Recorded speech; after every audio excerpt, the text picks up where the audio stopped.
السلام عليكم متابعيني الغاليين. ايه رأيكم بقى النهارده هنعمل مع بعض الكب كيك. كب كيك ملون بطريقة جديدة حلوة قوي.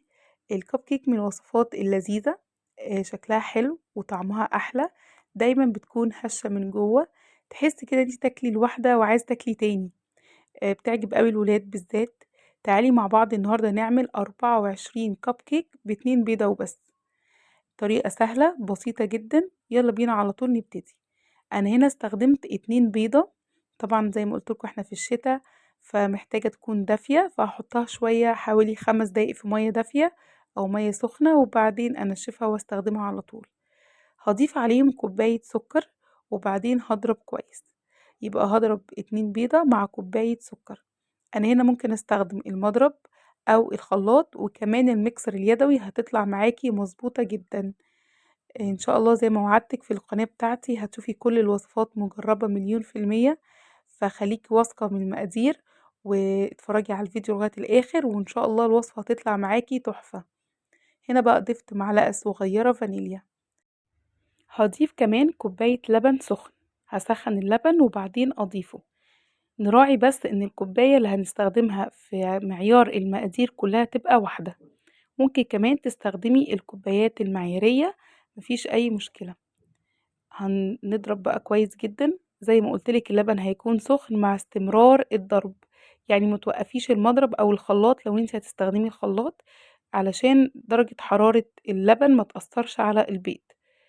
وبعدين هضيف نص كوباية زيت، وبرضو اضربي كويس حوالي برضو دقيقتين. اتأكدي ان كل المقادير اتخلطت ببعض كويس جدا. هنا بقى هبدأ أزود الدقيق بتاعي. استخدمت في الوصفة دي كوبايتين دقيق وربع، يعني كوبايتين دقيق ومعلقتين كبار. أنا هنا بنخل الدقيق بتاعي كويس جدا. انتوا عارفين طبعا ان الكيك من اهم نجاحها او اسرار نجاحها ان لازم الدقيق يكون منخول، علشان تطلع معاكي هشة وعالية ومش مكتومة من جوه. ضفت كمان باكو بيكنج باودر، ممكن تستخدمي اي نوع انت مجرباه وبتفضليه. يعني بصوا هتحطوا كل المقادير ورا بعض كده بالتدريج، وعلى طول تقلبي او تضربي. وزي ما قلتلك استخدمي اي حاجة متاحة، الميكسر اليدوي او الخلاط او كمان المضرب الكهرباء. ممكن كمان على فكرة تعملوها في الكبة في كده سلاح معين بيكون بلاستيك، ممكن تستخدميه برضو وانتي بتعملي الكيك. انا كده ضفت الكوباية التانية. هنضيف الدقيق بالتدريج، رشة ملح، وترجعي تضربي تاني. عايزة أشكركم جدًا، جدًا على تعليقاتكم الحلوة ليّا، بجد بافرح جدًا وأنا باقرأها.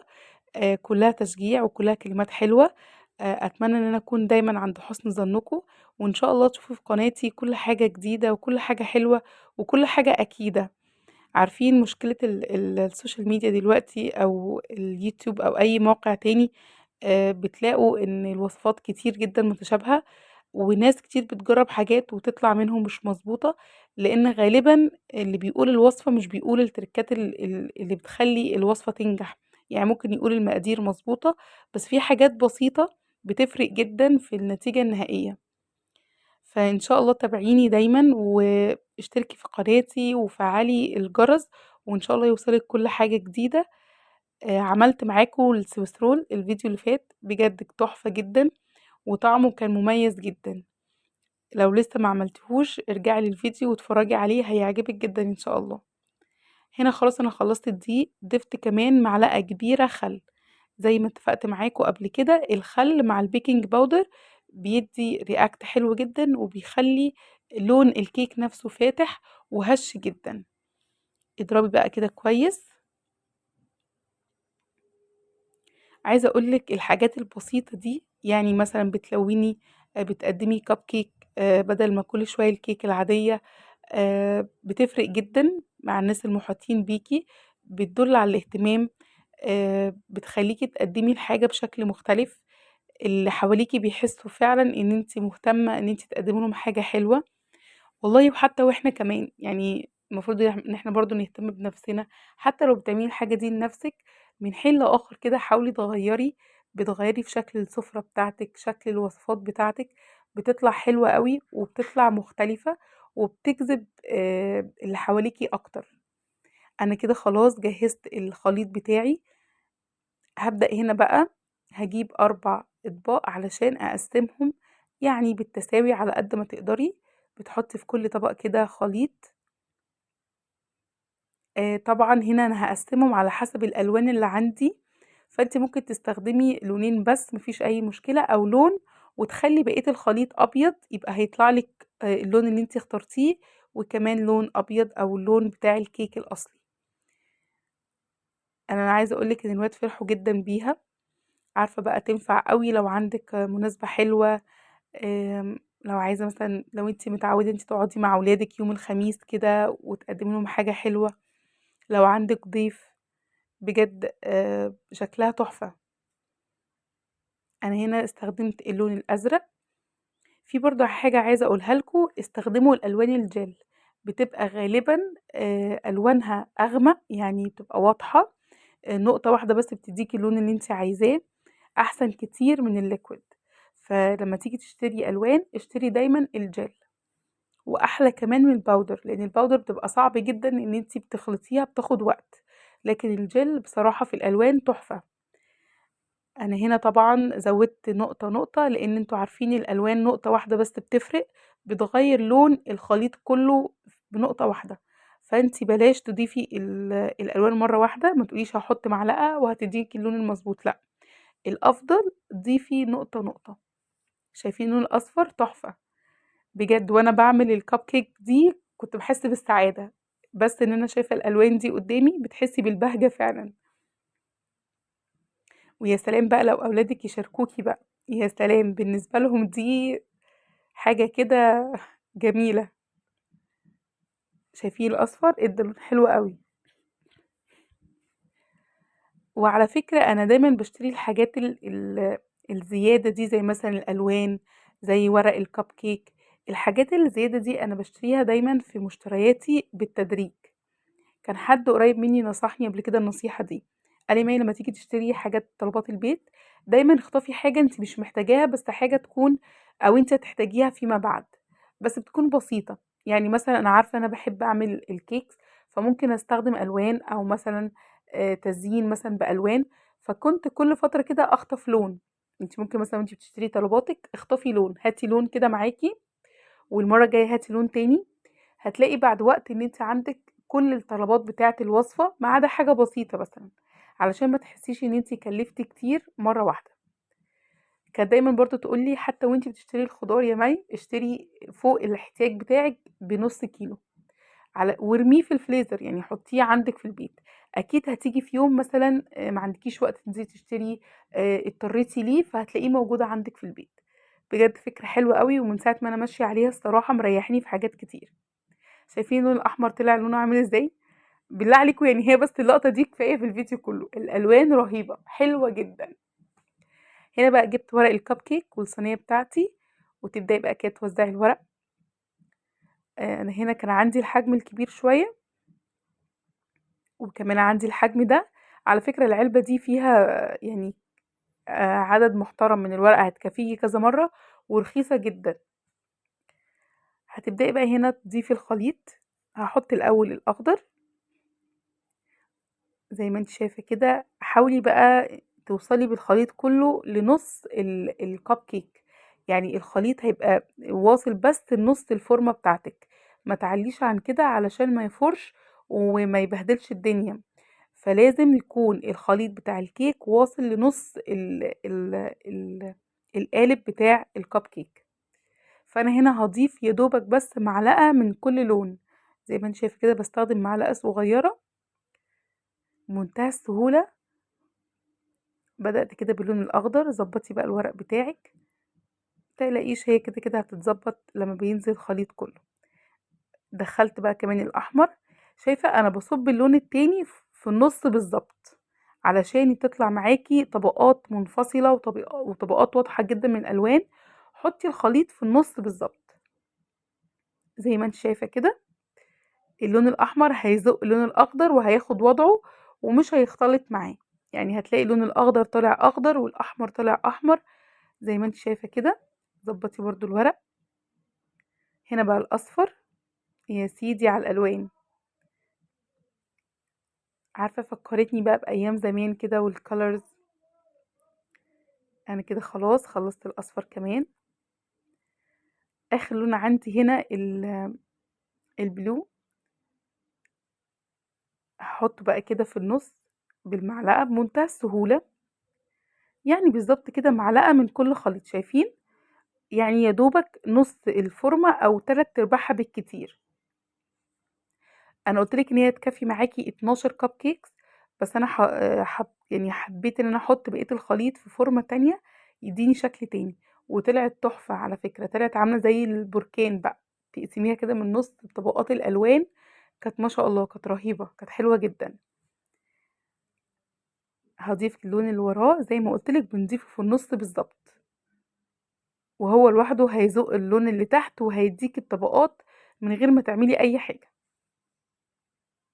ما شاء الله، بجد الالوان رهيبة. كل سنة وانتم طيبين، سنة سعيدة علينا وعليكم. وإن شاء الله تبقى بداية لكل نجاحات، وبداية لكل حد كان نفسه يحقق حاجة ومعرفش يحقق في 2023، إن شاء الله يحقق في 2024.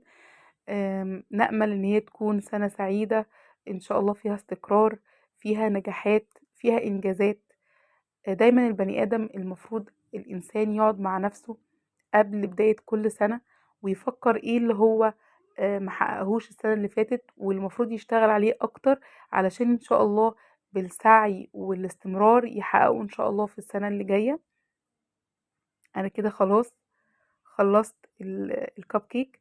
الكب كيك مش زي الكيك في السوا، فهيدخل الفرن بالظبط 10 دقايق، ربع ساعة بالكتير جدا على حسب الفرن بتاعك، على درجة حرارة 180.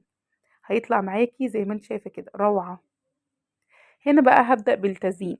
التزيين انت ممكن تزيني بأي شكل تحبيه، او ممكن تحطي عليه صوص شوكليت، ممكن تحطي عليه مثلا سكر باودر كده ترشيه. انا هنا بقى عشان اكمل الديكوريشن بتاعي او يبقى مناسب جدا للموضوع حفلة الالوان بقى، فهعمل كريم شانتيه برضو الوان. الكريم شانتيه اللي استخدمته هنا الخام، الصراحة أحسن كتير جدا من العبوات أو من الباكتس. بيطلع حلو قوي، وبيدي حجم وبيدي كمية أكبر. استخدمت كوباية كريم شانتيه وربع كوباية سكر باودر، طبعا عشان هو خام فبظبط السكر بتاعه.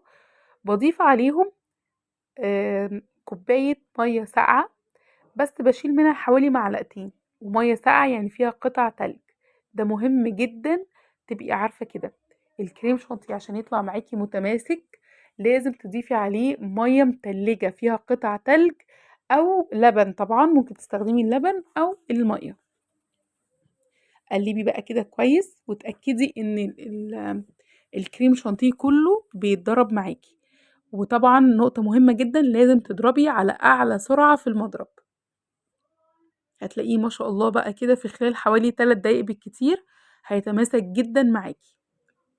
لو انتي محتاجة تعملي فورمة بالكريم شانتيه، يعني روزيتات او تعملي اشكال، لازم يكون سميك شوية. يعني في المرحلة دي انت ممكن تزودي مية كمان، ممكن يعني ياخد الكوباية، يعني كريم شانتيه الكوباية ممكن ياخد لغاية كوباية مية. بس هنا انا قللت المعلقتين مية علشان انا هعمل بيهم اشكال، فمحتاجة ان هو يكون متماسك قوي. لكن لو انا مثلا هحشي بيه كيك، ممكن تخليه يكون يعني مش متماسك قوي زي كده. نفس اللي انا عملته في خليط الكيك هعمله برضو مع الكريم شانتيه زي ما انتي شايفة. هقسمه برضو الاربعة لان هستخدم الاربع الوان معاهم. طالع متماسك جدا زي ما قلتلك ان انا قللت المية حوالي معلقتين. فهتستخدمي كوباية كريم شانتيه عليه كوباية مية ساقعة متلجة، بس تشيلي منها معلقتين، يعني ممكن نقول كوباية الا ربع. انا كده خلاص خلطت كل الالوان. يا عيني، تحفة رهيبة. تعالي بقى اوريكي تريكة حلوة قوي هتطلع معاكي الكريم شانتيه الالوان كلها ممزوجة مع بعض، وفي نفس الوقت كل لون واضح. طبعا هنا هستخدم القمع بتاعي. انا دايما بستخدم الاكياس ديت، اكياس الحلواني دي بتبقى اسهل في الاستعمال. هجيب هنا بقى كيس تلاجة، هفتحه زي ما انت شايفة كده. وهابدأ إن أنا أحط الكريم شانتيه بتاعي الألوان جنب بعضها زي ما أنتِ شايفة كده، زي كده صف كده، أول لون، وبعدين هاختار اللون التاني، اللون التاني اللي هو الأحمر هاحطه جنبه بالضبط، هارص الألوان كده جنب بعضها زي ما أنتِ شايفة بنفس الطريقة. دي ترِكّة حلوة أوي هتسهِّل عليكِ إن أنتِ تطلع معاكِ الكريم شانتيه كلّه الألوان مرّة واحدة، وفي نفس الوقت كل لون منفصل عن التاني، يعني الأزرق أزرق والأحمر أحمر، شايفين؟ خلاص أدي بقى كده اللون الأخير، رصيتهم كلّهم مع بعض جنب بعض كده، تقريبًا بنفس الكميات. تعالي بقى هنا امسكي كيس التلاجة ولفّيه بالراحة، اعملي شكل اسطواني كده، وخلّي من تحت في فتحة علشان هي دي اللي هينزل منها الكريم شانتيه، شايفين؟ ما شاء الله. امسكي بقى الكيس كده ودخّليه في كيس الحلواني.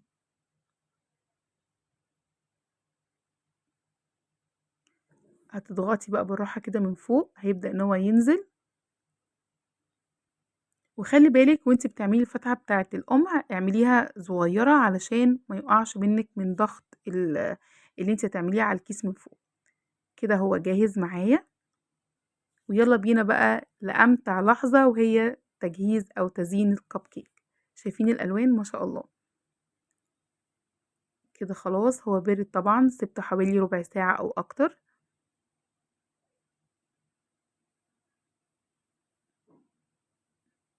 بجد طريقة حلوة أوي، شايفين؟ ما شاء الله. إن شاء الله بقى هافتحها معاكم آخر الفيديو بعد ما أزينهم كلّهم. ابدئي بقى كده اعملي أشكال عشوائية هتطلع تحفة، شايفين؟ الألوان مع بعض شكلها جميل جدًا. أنا مي شاهين، لو لسه أول مرّة تشوفيني يا ريت بقى سبسكرايب للقناة ولايك للفيديو لو عجبِك، وقولي لي في الcomment إيه الوصفة اللي تحبي تشوفيها معايا في القناة عندي، وزي ما وعدتكم دايمًا إن شاء الله هاجيب لكم كل الوصفات اللي إن شاء الله أكيد هتطلع معاكم حلوة، مقادير مضبوطة جدًا، وهاقول لِك على كل تريكاتها. أي بقى أشكال كده عشوائية، عايزة أقول لكم إن أنا كمان سِبت ولادي بقى في الكبيرة اللي هي الوردة الفورمة التانية دي، عاشوا حياتهم خالص. الألوان رهيبة، حلوة أوي. لو عندِك بقى هنا sprinkles اللي هي الملون دوّة ضبّطي بيه كده زي ما أنا عملت، شايفين؟ ما شاء الله، تحفة. بجد هتبقى وصفة حلوة أوي لو عندِك حفلة، لو عندِك عزومة، لو عندِك أطفال جايين، والله وحتى الكبار. في كده وصفات بتحبي تشوفيها بتقولي لأ دي هتبقى صعبة وهتبقى خطواتها كتير، ما تتخيليش إن هي سهلة غير فعلًا لمّا بتعمليها. شايفين طبقات عاملة إزاي من جوّه؟ ما شاء الله، كل لون لوحده، ومش عايزة أقول لِك قد إيه كانت هشة من جوّه. طبعًا ما اقدرش أستنى، أنا لازم آكل معاكم ما شاء الله، لازم أدوق طبعًا. شايفين؟